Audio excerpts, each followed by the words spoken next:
I've been a dentist for 35 years. I've got the same wife of 30 years, wonderful granddaughter came into our lives, and we're very happy with her. I have a practice in Scottsdale, Arizona that I've had now for 22 years, and it's the kind of thing that just is a welcoming location. It's very beautiful for us to practice in. It's got a great energy. The philosophy of our dental practice is that of a holistic, biological, natured practice. So what does that mean? That very simply means that what our role is to look at how your dental treatments and the treatments done to and for you impact your health in hopefully a very positive manner.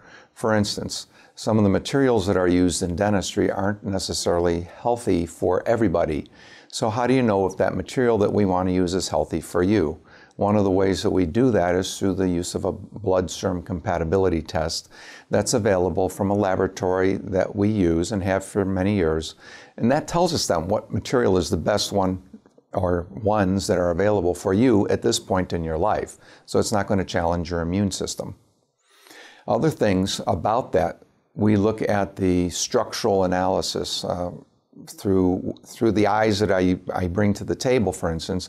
I will then say, this kind of wear pattern brings about this kind of jaw problem, which has come from a sleep apnea problem or some kind of sleep breathing disorder. So it just starts to gather a whole different nature of information comes to me as I'm looking at somebody. And then we look at the things of, we talked about materials already, but many people consider mercury a harmful substance. It's one of the most toxic materials known to man.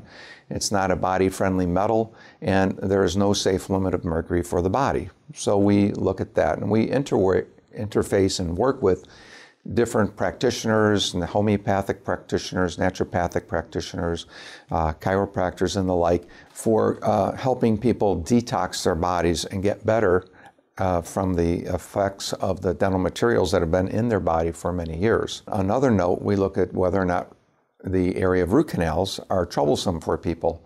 Many times, things which look normal and okay on an x-ray aren't normal and in the body, and they're causing harm. So through the use of some of the special technologies that we have, and they're starting to get out into the more mainstream dentistry of three-dimensional cone beam scanning technology, it's called, we can see and peer into areas of a tooth three-dimensionally that we've never been able to look at before. So when we've looked in the past at our two-dimensional x-rays, for example, many of the structures just overlaid one another. And when we look at them, we have to kind of sometimes use our imaginations to try and glean information out of that composite image.